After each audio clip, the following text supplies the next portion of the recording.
Hey, hi, hello. Welcome to Diana Emerson today. We're listening to Nightmare in Suburbia, The Cruelest Cut. Scream in the darkness of a leafy West London street.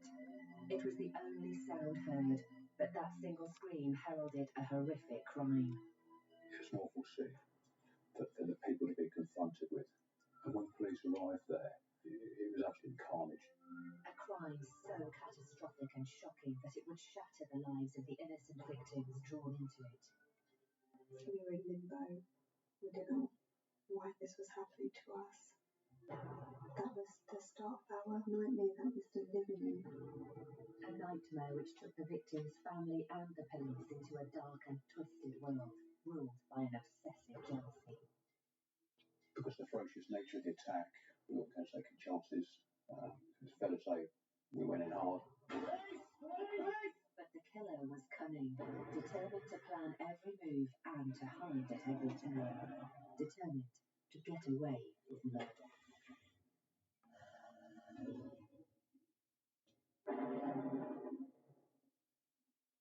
Southall, a bustling, multicultural suburb of West London. A heartland for Indian families like the Shins, who raise their 5 children there, their 3 sons and 2 daughters, Anita and Geeta. It's quite clear that Geeta and her family are well liked, well loved, and well respected in the Southall community. Geeta was really popular. She had a lot of friends. She was academically really good. She loved art. With her, everything was just solved with a smile. We just have to look at her and just start laughing. I can't ever say, hand on heart, that I've had an argument with Geeta ever. The closest the 2 sisters would ever come was over Geeta's passion for all things Bollywood. Wherever the celebrities were, the Bollywood stars, it was guaranteed that we'd be there. Me and her, she used to drag me along, by the way. 2, 3, 4. See, that was really good. Geeta left school in 1997 with A's and B's in her GCSEs, and although she continued her education, she was desperate to get out into the working world. She did really well in her GCSE. Academically, she was really bright. She was doing a work experience course where she was studying and getting experience at the same time with a really big air freight company. A year later, whilst she was on her way to work at the freight company, Geeta met a young man called Harpreet Orlak. There you go. Who was also known as Sunny. Sonny came over to the country and he immediately disappeared into the Southall community. And there was a bus stop in Southall where he first met Geeta. And the 2 of them got on. Hey, what's your name? Come on. Just your name, that's all I'm asking for. It was a couple of meetings and I think they got talking and they always used to bump into each other on the same route. That's how they met. But Anita wasn't overly impressed when Geeta confided in her that she had started seeing Sunny. He was well known as a troublemaker. Everyone knew of him. Didn't even know who I was. Man. He had a big reputation in Southall, but that was really from his own mouth, perpetuated by him. Really, he was no master criminal. He was no big gangster, no big drug dealer. He was a low-level villain who survived by the exploitation of others. You have seen his face. You know what hit him. We all knew that he was in a gang. And we knew when he used to drink, his mouth used to get away with him. And meeting Sunny in the flesh didn't improve her opinion. I met him at a party. That was my first memory of meeting him. And I took an instant dislike to him.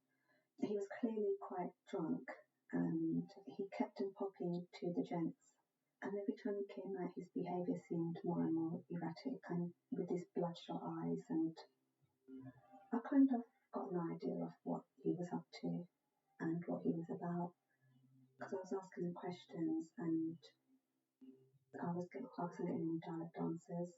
He was just avoiding just simple subjects, just like, where are you from, what do you do? Sunny failed to make a good impression on Anita. But her little sister was head over heels in love. Gita was keen, but at a young age, you're naive, you're vulnerable, think you're in love, I guess. Our worries weren't normal when it came to my sister. Like, why don't you work? Why don't you get a job? Rather than wanting to be a lad, wanting to go out. Gita could have done a lot better. But Gita disagreed and quickly moved in with Sunny. It seemed like the bright, smiley girl was slipping away from the family. We tried to approach her, but he wouldn't let us. We wanted to meet her, but we had to phone him. We had to ask for his permission to speak to Gita. When the family tried to see Gita, Sunny was always present and would do all the talking. And his talk soon turned to marriage. We did say to my sister, and Sunny, that what is the hurry? I mean, she was still so young and getting married at a young age. There was just no need for it.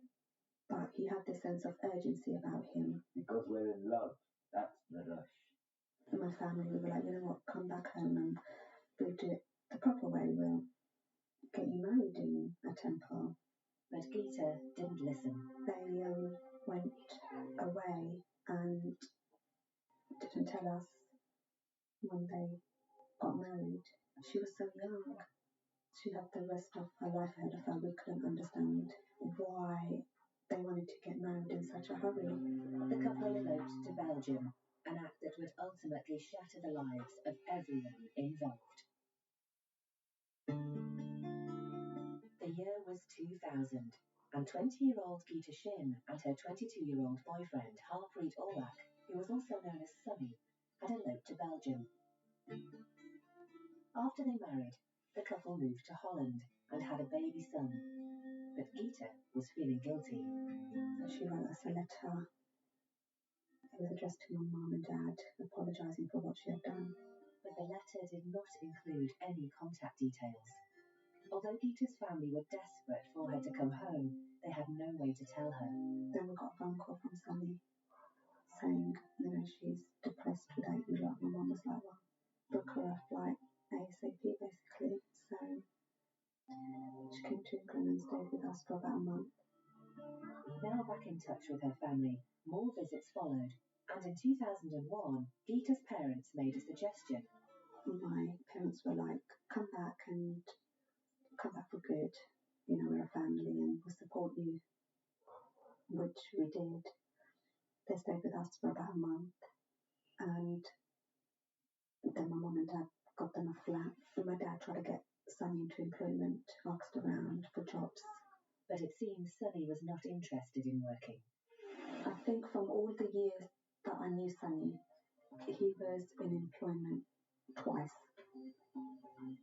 He had this attitude that, I'm rich in India, so why should I work here? He didn't support his family. He was more interested in hanging out with his friends, drinking, doing all sorts. When, to us, your number one priority should have been your family. Simple as. Gita and Sunny had a second son in 2002. And supporting her family by going back to work was Gita's priority. She was raising her children, but she still went out to work, supporting her family, whilst Sunny would just laze around the house all day. She worked in the solicitor's office. She worked in the travel agents. And finally, she found the job of her dreams. She was a receptionist at Sunrise Radio. This was a job she always wanted. In 2006, 24-year-old Gita started working as a receptionist at Southall's Sunrise Radio, Britain's first independent 24-hour Asian station. With Bollywood stars frequently passing through its studios, it was the perfect job for Gita.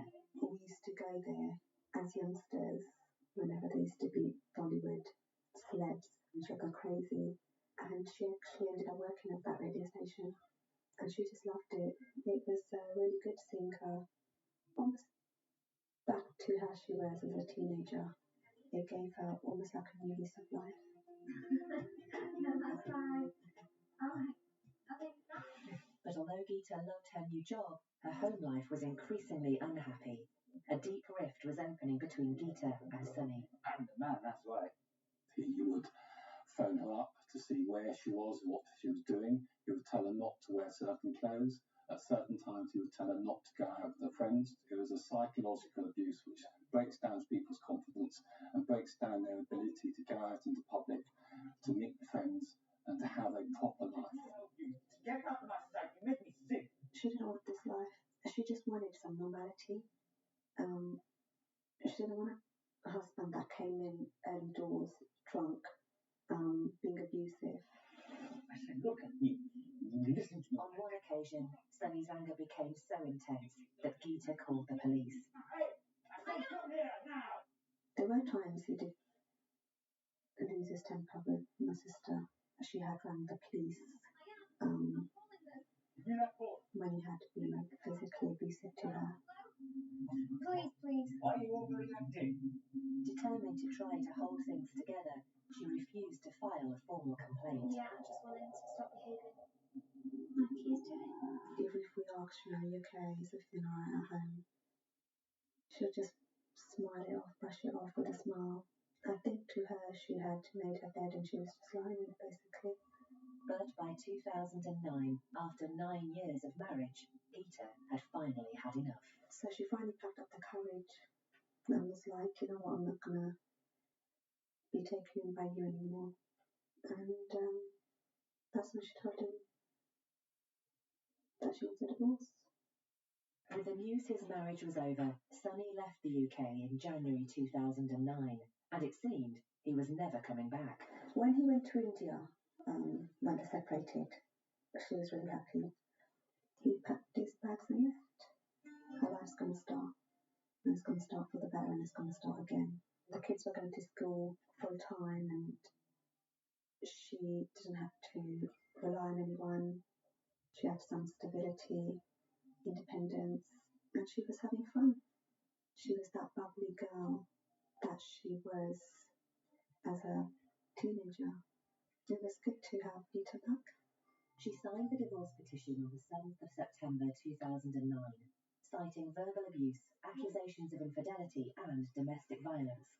However, the same day, after a 9-month absence, Sunny unexpectedly returned from India.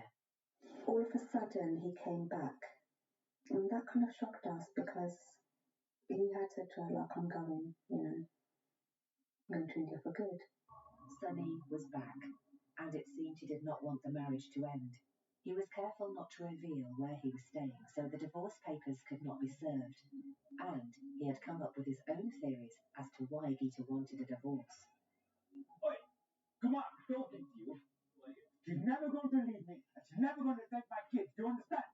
He'd been down to the radio station and speaking to her colleagues and accusing them of having an affair with Geeta. He was convinced, he was paranoid that Geeta was having an affair behind his back. Sonny befriended another member of staff of the radio station and asked him to find out whether Geeta was having an affair and who she was having an affair with. That person was unable to find out anything against her. It was becoming clear Sunny had not come to terms with Geeta's plans to divorce him. She was scared about being followed home. On one occasion, she actually told her friends that she'd been followed home from work. He was obsessed with her. That's what he was. To escape her problems, Geeta went to India on the 26th of September. While she was away, Sunny went to her flat, looking for evidence that she had a lover. He hacked her email and Facebook account, but it didn't stop there. The telephone records show that he called Geeta over 400 times in a couple of months. She only called him twice. On one occasion, Sonny phoned Geeta. She was in a restaurant, and Sonny believed that she was having an affair. And Geeta had to hand the phone over to a female work colleague to prove that actually, yeah, I'm having lunch with a work colleague. I'm not with a guy. I'm not having an affair. Just speak to me. Just tell him you with me. Every time the phone rang, it's almost like she was too scared to answer it. She was too scared to miss that call. And I don't know what he was saying to her, how he was threatening her, but something was giving her that he was saying. Anita found out just how scared Geeta was when she joined her in India for a family wedding. He kept on ringing her and harassing her. So I answered the phone and he goes, I know she's got a boyfriend and I'm gonna going to kill him, and then I'm going to kill her. You know, my only regret is maybe putting pressure on her to go to the police, but I don't know what was stopping her. She was obviously quite scared, very scared. Things had become so strained between the couple that Geeta wrote an ominous message on her Facebook page. I have never hated anyone in my life but you. I know she had spoken to my mum, and she was like, you don't know, Mum, he's gone more psycho. Geeta was being stalked and harassed by her estranged husband, but was too scared to go to the police. However, as a busy working single mum, she had to persevere. On the 16th of November 2009, she left work as usual. See you tomorrow, everyone.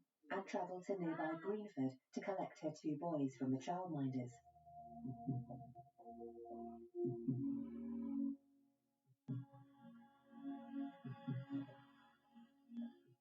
But she would never reach her destination.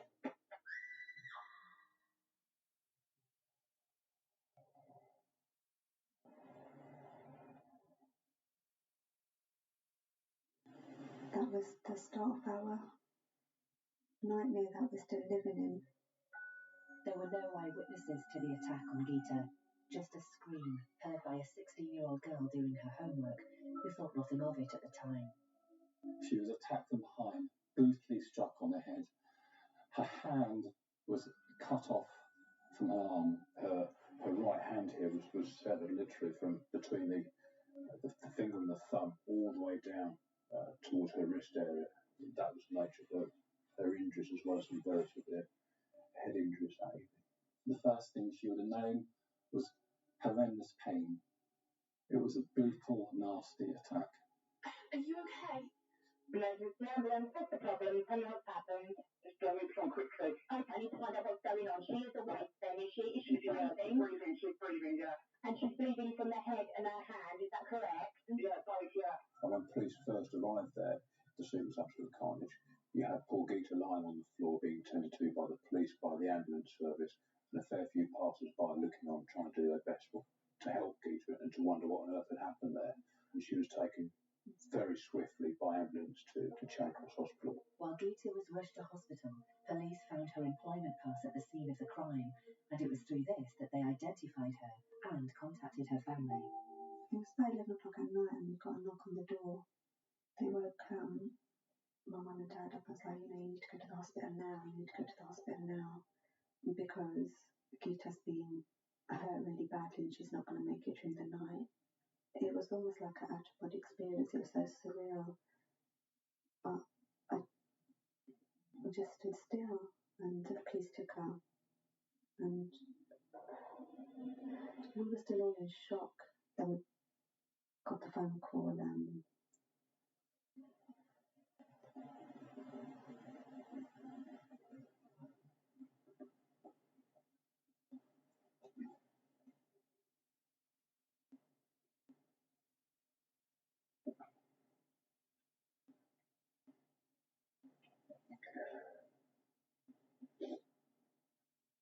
I didn't believe it.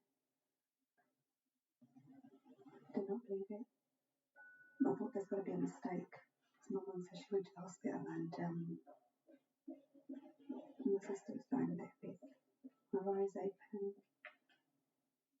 And she called out her name and just went, Geeta, Geeta, but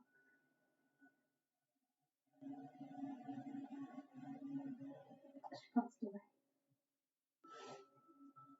3.5 hours after the assault, Geeta died. The brutal attack was now a murder investigation, and within hours of her death, the police had a prime suspect. It became quite clear that she had an acrimonious relationship with her estranged husband. But the police had to find Sonny first. We knew that he lived locally. We knew perhaps that he was staying on friends' floors, but we didn't actually have a firm address for him to begin with, and that's something we had to find pretty quickly. Less than 12 hours after Geeta's murder, the trail led to a house inhabited by a group of men, mainly illegal immigrants, and it was thought that Sonny was staying there. Because of the ferocious nature of the attack, we weren't going to take any chances. It's fair to say we went in hard. We forced our way in and found a number of Asian men sleeping on the floor, on sofas, on beds. We found 6 people, any of whom could have been Sonny. A decision was made to arrest all of them. And at the station, Harpreet Sunny Orlak was soon identified. He spoke about Geeta, and he told us that how, yes, they'd had their problems like so many other couples, but he and Geeta were both working together to try and make a go of it. I don't understand why this has happened. The police's prime suspect was claiming that he would never hurt his wife. And, more importantly, he claimed he could prove it. Sonny gave us an alibi that he'd been in a pub with some friends that evening, playing pool, having a drink. Well, what are you having, lads? And he'd had a conversation with the barman. He also said there was CCTV in the pub. This would give him a cast iron alibi. Barman! It seemed Sunny had not murdered his wife. On the 16th of November 2009, 28-year-old Geeta Orlak was attacked and killed on her way to collect her children from the childminders after she had finished work. It became clear quite soon that this wasn't the man who was attacked. Only a handful of people would have known which way she went. Therefore, we had to look at those people and see whether they were involved in Geeta's murder. The police knew Geeta's estranged husband, Harpreet, who went by the name Sunny, knew her movements. He was arrested the day after the murder on suspicion of killing his wife. But Sunny claimed he had an alibi. Sonny told us that he'd been in the old Elm Tree public house in Hounslow that evening. He told us that he had spoken to the barman. He also knew that that pub had CCTV, and he also knew that one of his friends had paid for the drink on a credit card. The CCTV confirmed that he had been there on the previous evening. The barman also remembered a particular conversation he had with Sonny. Barman! Oh, what are you having, lads? That's basic of it.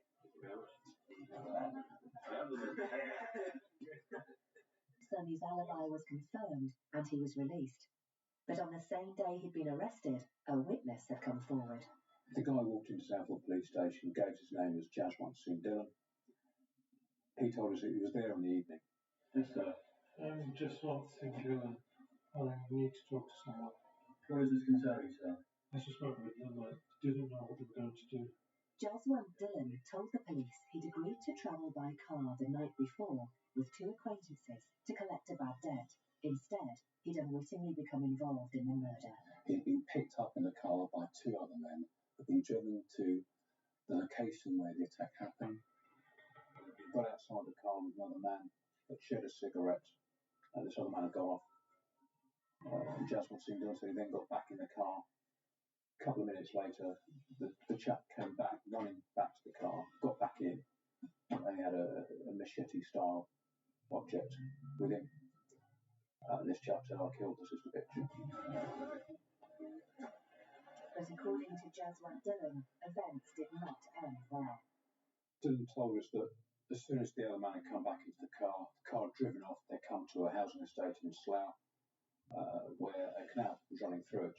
And then got out of the car, walked towards the canal, and they'd thrown a machete and also a jacket into the canal.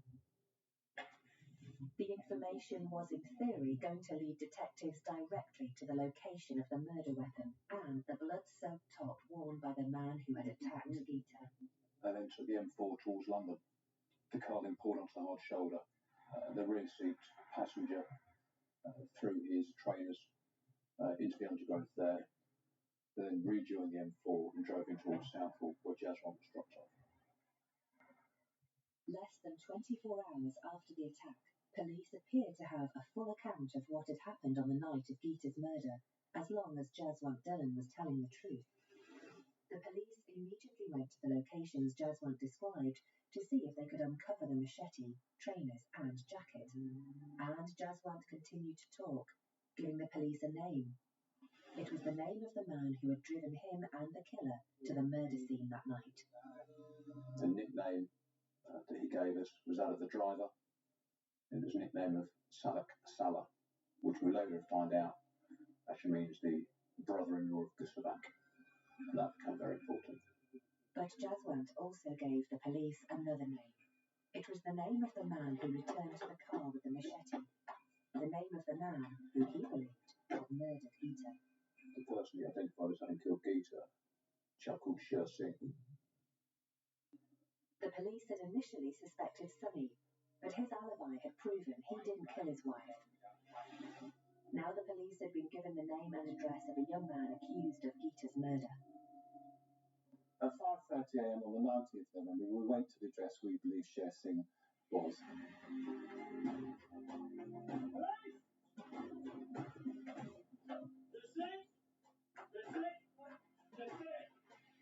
When we went inside the house, there were 5 people inside, any one of which could have been this Sher Singh character. So I made a decision to arrest all 5 of them. The men were taken to Southall Police Station to be identified and questioned. Jaswant Dhillon was proving to be a reliable witness, and his help continued to provide breakthroughs. On the same day, the search teams who had been searching the canal found a tracksuit top. That top was checked for blood, and it was confirmed there was blood on it. It was therefore fairly obvious to us that this would have been the jacket identified by Jaswant Singh as being worn by the killer.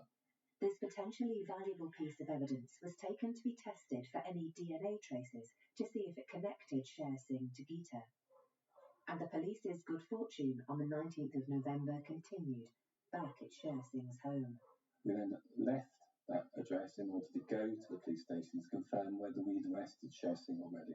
We also left a police officer there, and it was whilst this police officer was there that the real Sher Singh walked in through the front door with his own key, identified himself, and he was arrested straight away. Now in custody, the police began to try and unravel the mystery surrounding the murder suspect. Sher Singh was 18 years of age, and he said that he hadn't been in the country very long, having come from India. When Sher Singh was interviewed, he didn't answer any of our questions. He gave no comment reply throughout, whether that was through his own decisions or whether that was through legal advice, but he didn't answer any of our questions. But their witness, Jaswant Dhillon, could confirm they had the right man.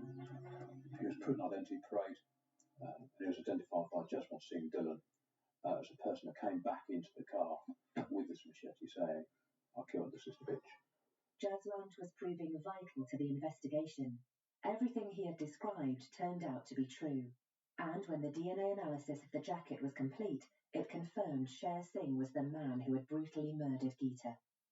We had what's called wearer DNA for Sher Singh on it. That means DNA that's either from around the collar or the cuffs. That related to Sher Singh. Crucially, we also had DNA and hairs in there that related to Geeta. The forensic tests proved that the teenager was involved in Geeta's death. And on the 21st of November, thanks to Jaswant Dhillon's help, another discovery was made. The trainers he had described were found in the location where he had remembered them being dumped. DNA analysis once again showed they were Sher Singh's. 5 days after her death, Sher Singh was charged with Geeta's murder and remanded in custody. I asked him how would he feel if it was his sister. What did you get out of hitting an innocent girl over the head 4 times with a machete? What did you get out of it? How did you feel when you were doing it? Geeta's killer was now in custody, and the following day the police uncovered the weapon he used to kill her. On the 22nd of November, we found a machete in the canal. That machete had been sharpened and hadn't been in the canal very long. It was taken for a forensic examination, but due to the time it had been in the canal, all the blood and DNA and fingerprints had been washed off it. Jaswant Singh Dhillon had been instrumental in catching Geeta's killer. Jaswant's description of what happened, where the machete was, where the jacket was, where the shoes were, and his description of what happened at the scene were now matching what we knew to be true. He was a very important witness for us. The police had their killer, but something about the crime just didn't add up. This didn't appear to be a random murder. It didn't appear to be a robbery that had gone wrong. There didn't seem to be any reason at that time for Sher Singh to have killed Geeta. Why had the teenage boy viciously attacked a total stranger? The police began to investigate Sher Singh's background to try and uncover a hidden motive. He's come over to the UK in July 2009 on a Tier 4 student visa. This is one of these visas where you come to the country to study, to enrol in a college course. We quickly identified through the college that he turned up day one and then he disappeared. He never studied again. The teenager was part of an immigration scam, but nothing connected him to Geeta. Yet the attack, was not random. When we looked into Geeta's movements immediately before her killing, we knew that she'd left Sunrise Radio about 6:20. We knew that she'd got onto 105 bus, and we had CCTV of that, and that she got off at a bus stop. Bearing in mind it's about 7 o'clock in the November evening, it's dark. She, understandably for a single woman, has got off at a bus stop that's quite well lit on the main road, and then she's walked, not the shortest, but perhaps the most well-lit route to the childminders. And so we thought that somebody who had been watching that was somebody very familiar with her movements. The police began to consider that if the killer didn't have a motive for murder, perhaps somebody else did. It was believed this person had been given information and requested to attack Geeta Orlaka in the street on that day at that place. Detectives suspected that Sher Singh had been instructed by someone else to kill Geeta, and that theory led the police back to their initial suspect. We've got no link between Sher Singh and Geeta. The common denominator here is Sunny. He had been in the pub and who he had been in the pub with. We therefore needed to find out to see if there were links between them, which may have resulted in Sunny asking Sher Singh to kill his wife. If Sunny was involved, he had carefully covered his tracks, but the police discovered tentative links between the two men. When we looked at Sher Singh, we found out where he first stayed when he came into the UK. We realised that the actual address where he was living was an address that was rented to Sunny's brother. There we had our first real link between the two. The second link came is when we had a look at exactly where these two individuals were from in India. And if you look at the whole of India, these two guys, Sher Singh and Sunny, lived perhaps a mile and a half apart in a small farming community deep in the Punjab. These discoveries implied a connection, but another breakthrough almost confirmed it. Sunny was involved in the Tier 4 scam, which was how Sher Singh had entered the UK. When these young lads came over from India, he would get them work, he would get them accommodation, he would look after them. These guys were indebted to him, owed him a sense of gratitude and favour. The police had always suspected Sunny's involvement in his wife's death, and these coincidences implied a friendship between Geeta's killer and her estranged husband, which led the police to consider Sher Singh's motive for murder. Could he have killed Geeta in the name of honour? Honour killing is a term that is applied to somebody who is killed because they brought shame upon their family or their community. I was of the opinion very early on that this was an honour killing. She was looking to further her life away from her husband. And we believe that she was probably killed because, if you like, she was bringing shame upon him. Could Sunny have ordered his wife's execution? Most honour killings are carried out by a member of the dishonoured family, and the two men were not related. But the police then uncovered a piece of evidence that revealed the men's families in India were very close. We obtained the wedding video of Sunny's brother that had occurred earlier that year in the Punjab. Shown on the wedding video is Sunny and Sunny's family, but also amongst the gathering was Sher. In the wedding video, you see him dancing with Sunny's brother. You see him dance with Sunny's mother. He's closely involved with Sunny and Sunny's family. But a misplaced sense of loyalty may not have been the sole motivation for murder. A witness who lived at the same address as Sher Singh revealed a disturbing incident that happened just a month before the murder. Sunny had been at the house where he made quite a candid offer to all the housemates that are there that he would give £5,000 to anybody that would kill somebody for him. Simple enough job. All you have to do is kill someone for me.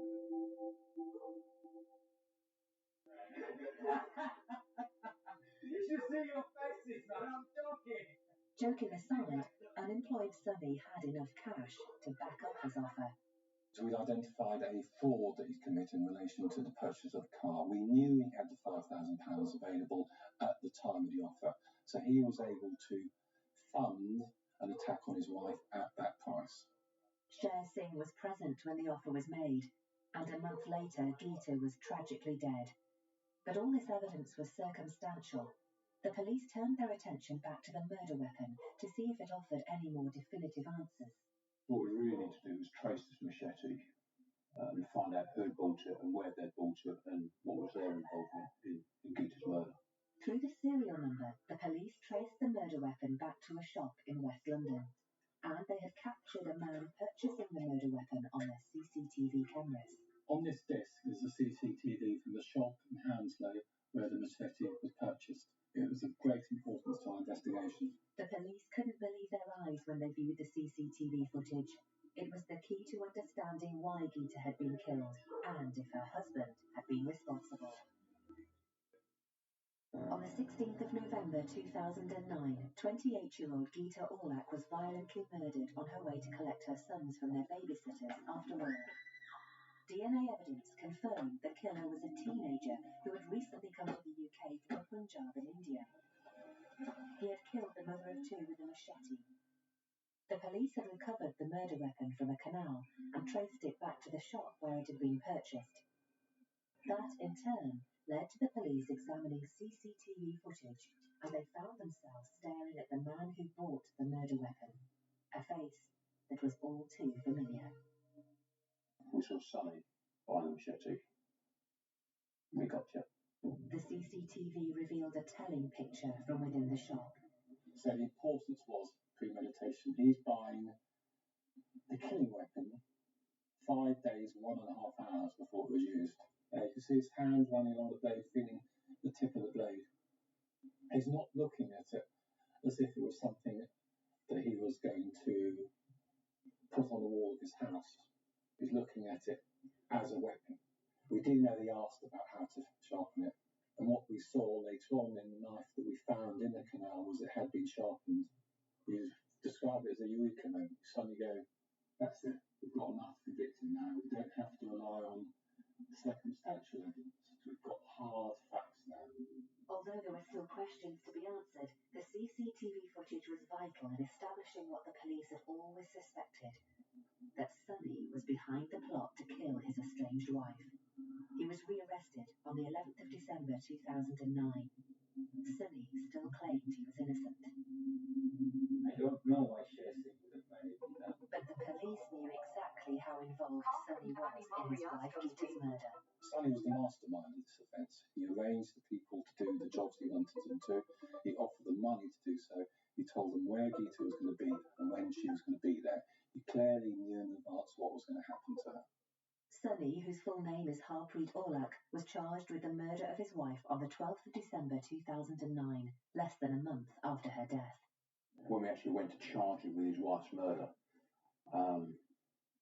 very strange reaction. He was grinning, he was smirking, he was laughing, he was joking. Very strange to see. But while the police had charged Sonny for masterminding his wife's murder, along with her killer, Sher Singh, there was still the elusive driver, who the police had been unable to track down, despite the help of Jaswant Dhillon. Jaswant had claimed to have unwittingly found himself with the other two men on the night of the murder. We knew three things about the driver. Jaswant Dhillon had told us his nickname, Savak Salah, the brother-in-law of Savak. We knew he was driving a small black car, and we knew his phone number. We went through the phone records for his phone and identified a family in Slough. We then looked at that family and identified a younger son. We formulated a plan. One morning, very early in the morning, we arrested him just as he was getting into his car. His name was Harpreet Singh.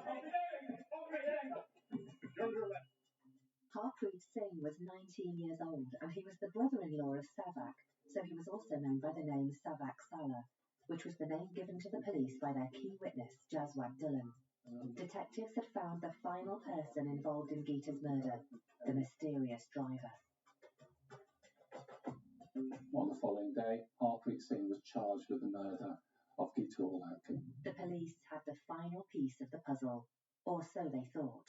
Looking at the roles of who was involved in Gita's murder, we had Sher Singh, who we were saying, yes, you're the attacker. We now had the driver, Savak Salah, or Harpreet Singh. It looked like he was the driver behind this. But we had no information that either of those two individuals knew Gita. So we had to have somebody there who could identify her to the killer on the street. And that's when everything kind of fell into place. And we thought, yeah, this is Jaswant Singh Dhillon. The police started to believe that their key witness, Jaswant Dillon, was not the innocent bystander he had portrayed himself to be. His phone records had revealed to them he was good friends with Sunny, Geeta's husband. He had lied, and they suspected he was integral to the vicious murder.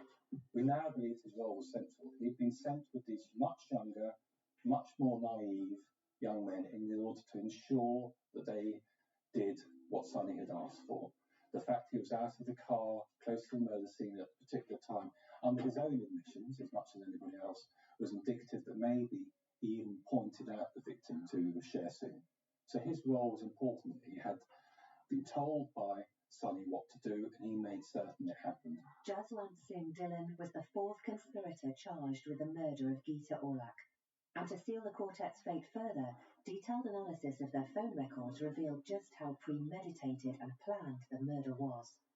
Crucially, when we looked at Sunny's phone, it was quite clear that he'd been in contact with Sher Singh, he'd been in contact with Harpreet Singh, and he'd been in contact with Jaswant Singh Dillon in the days and weeks leading up to Geeta's murder. The important thing was, towards the night of the murder, it was building up. You saw more contact between them. Then after the murder, you saw there was sharp reduction in contact. The telephone records not only showed that the four men had meticulously planned the murder, but the police were also able to use the four mobile phones to pinpoint their locations at specific times. It was quite clear to us that Jaswant Singh Dillon, Sher Singh, Harpreet Singh, and quite probably Sher Singh were all together at a meeting in Slough on the 21st of October. This is now 3 weeks before Geeta's being killed. No one knows what was discussed at that meeting, but less than a month later, Geeta was dead. The phone activity also pinpointed another meeting just 4 days before the murder. On the 12th of November, while Sunny removed himself from the area, the three other men travelled to what would become the murder scene. The main protagonists that we're saying involved with Geeta's murder are there, in and around the Greenfield area, perhaps we're saying to do a dry run for events that would then happen on the 16th. The 12th of November was either a rehearsal or an aborted murder attempt. No one will ever know. 4 days later, on the night of the murder, the phone records revealed even more damning evidence. There was communication between Sunny and the driver. There was communication between the driver and Jaswant Dillon, and also the communication between the driver and Sher Singh. So it looked to us like they were gathering to go off and commit the offence. We then looked at the movements of the phones, and what we've got is we can trace the movements from each of their home addresses to the scene. They're at the scene for a period of about an hour, sitting on that same area for that period of time. At 7:04 p.m, there's 999 calls made to police by a member of the public. If we look at the phone calls shortly before then we see communication between Sunny and the driver of the vehicle. Yes, he was definitely at the pub at the time Geeta was killed. It was also quite clear that he was receiving telephone calls. Those phone calls between Sunny and the driver of the car were clearly telling Sunny that whatever plan they had in place to kill her or severely injure her had taken place. Hello? Is it done? The mobile phone information cemented the relationship between the four seemingly unconnected men and revealed the intricate planning that went into killing Sunny's wife. And in October 2010, almost a year after Geeta's brutal murder, the four men stood trial at the Old Bailey. They all pleaded not guilty. Okay, one of my memories of the trial was seeing Sunny. He was blowing kisses into the public gallery, which is where Geeta's immediate family were. He was taunting them. They had no remorse in court. They were shaking each other's hand, smiling at each other. Vultures. This is a man who's killed the woman that he apparently loved. He's deprived the Shin family of their daughter and of their sister. Horrible man. It's almost like he's smiling at us, that I've won because I've taken her. At the trial, the police presented a compelling account of what happened.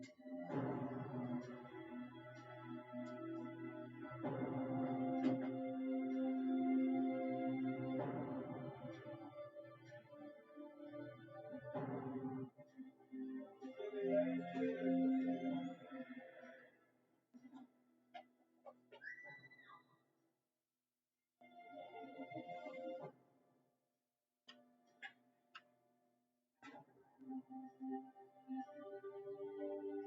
jury unanimously found Sunny, whose full name is Harpreet Orlak, guilty of the murder of his wife. He was jailed for life to serve a minimum of 28 years. The other three, Sher Singh, the killer, Jaswant Dillon, the lookout, and Harpreet Singh, the driver, were all sentenced to life imprisonment for a minimum of 22 years. It was just the fact that she was leaving him, and he just could not take it. Hence, he got her murdered. Simple as. There isn't one to it. After the devastating loss of Geeta, the pain is still felt by the many people who loved her.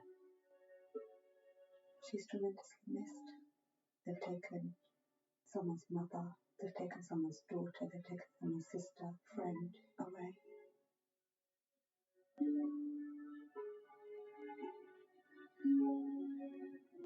And we'll have to live with the pain for the rest of our lives.